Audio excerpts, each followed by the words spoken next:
Bonjour tout le monde, ici Christian. Depuis quelques semaines, une dizaine de jours, je dirais, on va aller sur mon fouilleur internet. Bill Blanchin a revisité ses expressions pixelmath pour la normalisation des images en bande étroite. Vous voyez ici, c'est une vidéo quand même, une explication de ces nouvelles expressions qui dure 55 minutes en anglais. J'ai pris le temps de télécharger ces expressions pixelmath et de les appliquer. Mais surtout, vous allez le voir, on n'est plus avec la version 4 concernant la normalisation HO. Nous sommes rendus à la version 5.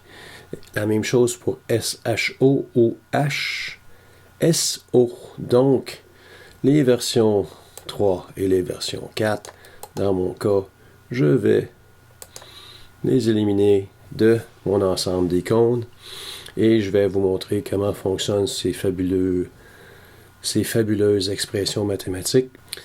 Ce qui m'a surpris le plus, ici, vous avez le résultat final d'un traitement que j'ai effectué sur cette très belle image. On va revenir à l'expression initiale. Je vais diminuer mon STF lié avec l'image. Et ici, on a une très belle image en rouge. Si je fais un étirement étendu, qui est typique du genre d'image hydrogène, oxygène, oxygène. On a ici l'équivalent de ceux qui ont des caméras couleur, qui utilisent les APN et qui mettent un filtre L-Enhance, L-Extreme de Octolong, ou encore le NBZ de IDAS, pour récupérer l'hydrogène alpha et l'oxygène 3. Ceci nous donne le résultat de notre capture initiale. Vraiment, vraiment très, très, très intéressant. Par contre, on va regarder chacune des étapes qui a été effectuée sur la capture. On change l'identification pour HOO. On fait un Blur Exterminator que vous connaissez déjà, Noise Exterminator. Et ici, au niveau de Pixelmath, on fait un étirement non lié, Unlink Stretch, pour avoir notre image de base, qui nous donne une image un peu flat, mais qui est très très très facile pour le traitement. Ensuite, on enlève les étoiles, et ça c'est une étape vraiment hyper importante, pour n'avoir que l'oxygène 3 et l'hydrogène alpha. Les données proviennent de Telescope Live. On se rend compte que le travail des flats a été mal effectué. Ça ne nous empêche pas de pouvoir travailler notre image. Il y a un très beau script qui a été fait par monsieur. Attendez une seconde. Utilities 2D Plot ici. C'est un script qui demande un certain temps, mais c'est un script qui analyse notre image. Qui a été fait par monsieur Armut Bornemann. Et on peut voir, en cliquant sur notre photographie, de gauche à droite, l'expansion de l'hydrogène alpha en rouge et de l'oxygène 3 en bleu. On peut faire des analyses dans ce style-là. Et c'est avec cette méthode que Bill Blanchin a recréé ces expressions pixelmath. C'est avec ce genre de structure qui nous a fait une super de belle démonstration. Je vais aller vous montrer un exemple ici. C'est pas l'image qu'on est en train d'examiner sur mon bureau à moi, mais c'est un exemple qui est similaire. On peut voir que l'hydrogène alpha en rouge se rend jusqu'à 0.8 et que l'oxygène 3 est un petit peu plus bas. Il y a différentes façons de faire un étirement dans PixInsight. On peut faire des étirements linéaires pour faire une normalisation linéaire. On a un exemple ici qui a été appliqué sur notre image de base qui est à la gauche et on se rend compte qu'on plafonne au niveau de l'oxygène 3. C'est possible qu'avec les expressions pixelmath, qu'on dépasse le chiffre 1 et qu'on descende sous 0 pour avoir des nombres négatifs. C'est malheureusement un des constats qu'on peut obtenir avec les expressions pixelmath. Donc ici, si on vient voir les résultats totaux sans avoir à clipper les données, on se rend compte qu'on peut se rendre dans notre exemple à 1,55. Ce qui fait en sorte que notre image est brûlée au niveau de l'oxygène, évidemment. Fait que le procédé est de le rééchantillonner pour le ramener sur la barre de 1. C'est fait. Par contre, on diminue automatiquement l'influence de l'hydrogène alpha. Ça, c'est avec la méthode de normalisation linéaire. Mais Bell Blanchard a créé une nouvelle méthode qui est une normalisation en courbe pour nous donner un maximum d'oxygène 3 et qu'on garde du même fait la même amplitude au niveau de l'hydrogène alpha.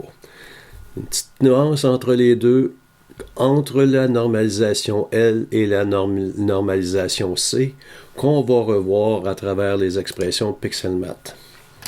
Je reviens à mon exemple. Ici, j'ai fait l'application de la normalisation HOO. Vous pouvez voir l'expression Pixelmath ici qu'on va regarder ensemble pendant quelques minutes. Vous voyez ici que le mode de normalisation, on a le choix entre 0 pour une normalisation en linéaire, qui peut être très belle. Ça ne veut pas dire que si on utilise la normalisation linéaire, qu'on va absolument cramer nos données. Mais c'est possible qu'on atteigne ce point. Donc, on a la normalisation en courbe qui est différente en appliquant le chiffre numéro 1. Le mode de mélange, le mode 0, c'est son ami Luke Newborn, je ne me souviens plus exactement de son nom, sur la chaîne Luca Matico en Angleterre.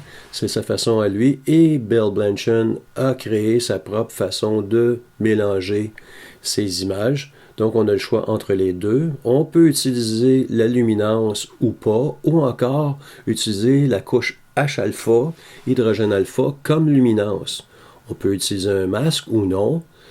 Et on peut jouer avec les coefficients pour nos mélanges, aussi bien en hydrogène alpha qu'en oxygène 3. Est-ce qu'on peut récupérer les hautes lumières, les réduire, augmenter la luminance, le brightness de notre image?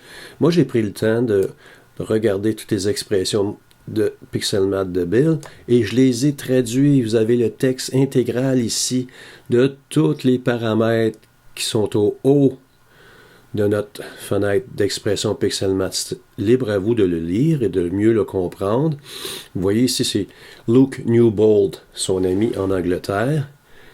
Et je vous recommande fortement de passer à travers cette nomenclature au moins une fois pour vous donner un bon feeling sur la façon de développer votre image. Il n'y a rien qui nous empêche de faire des essais et des erreurs en faisant avant, après et en changeant nos paramètres. Vraiment, vraiment fort intéressant. Je vais retourner à mon historique, si vous permettez.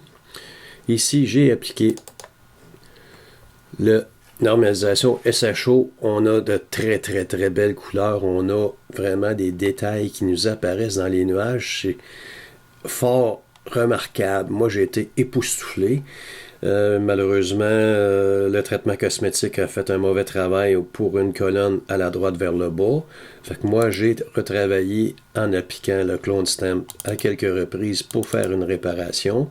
Je me suis créé des filtres de couleur jaune et bleu pour accentuer le développement dans chacune de ces couleurs. Et par la suite, j'ai augmenté les détails avec LHE à 2 reprises et Unsharp Mask pour me donner plus de détails. Noise Exterminator finalement pour éliminer le bruit qui a été créé avec l'augmentation de netteté. Ici, l'expression Pixelmath, c'est pour récupérer nos étoiles et par la suite diminuer l'impact des étoiles, évidemment, et me créer un profil de couleur pour pouvoir exporter ma photo vers Affinity Photo dans mon cas. Ça nous donne un rendement fort appréciable. C'est vraiment, vraiment très intéressant. Le HOO, comme je vous disais, pour ceux qui ont des caméras couleurs et qui ont un filtre pour séparer l'hydrogène alpha de l'oxygène 3, ça vous donne un rendement SHO vraiment très, très, très, très intéressant. On a quand même aussi la possibilité, c'est pour ceux qui recueillent toutes les données, aussi bien en soufre 2, en hydrogène alpha ou en oxygène 3, de compléter une image qui peut être fort stimulante, elle aussi. Fait que on va faire le tour rapidement pour regarder le traitement qui a été établi ici. Avec mon STF, la photographie de base, vous voyez le verre archi plaqué qui est normal en SHO. Si j'enlève le petit chaînon pour voir notre image, on a une image ici qui est vraiment de base avec des étoiles magenta. C'est la norme avec la bande étroite SHO. Qu'est-ce que j'ai fait par la suite? J'ai changé mon identification et j'ai fait un étirement non lié de mon image. Je vais juste enlever, si vous voulez, ici l'étirement et on va l'appliquer. Ça me donne mon image de base que vous pouvez voir ici. J'ai exécuté un procédé pour retirer le magenta des étoiles et par la suite Blur Exterminator que vous connaissez pour enlever la turbulence atmosphérique. Et on enlève nos étoiles avant de pouvoir appliquer la deuxième expression PixelMatte de Bill Blanchen, le SHO Normalization, la version 5. Ici, on a le mode normal, soit en L, soit en C. On a la luminance qui est identique, soit l'original ou utiliser l'hydrogène alpha. On a le SNR qu'on n'avait pas dans l'autre procédé. Donc, on peut diminuer l'impact du vert dans notre image. On a l'utilisation du masque. Si on veut stimuler le S2, le O3, si on veut récupérer les hautes lumières et ainsi de suite. Une autre très très belle expression, vraiment très bien faite. Ici, je vais appliquer l'expression PixelMatte. Vous voyez, on a vraiment une très belle nuance dans les nuages. On récupère beaucoup d'oxygène 3. On a éliminé quasiment tout le vert dans notre image. C'est vraiment extraordinaire. Donc, j'ai appliqué une courbe avec un masque en jaune pour définir mes détails. J'ai augmenté la netteté à différents niveaux. J'ai retiré le bruit. J'ai réinséré les étoiles. Et une dernière fois, un petit traitement pour le magenta. Donc, c'est vraiment fort apprécié de voir tous les efforts que Bill Blanchen applique à ces expressions et elles sont disponibles. Concernant la traduction que moi j'ai faite, je vais mettre un lien sous la description de mon vidéo pour que vous puissiez intégrer ces nouvelles expressions en français dans votre procédé. En espérant que vous appréciez. Merci beaucoup, à la prochaine.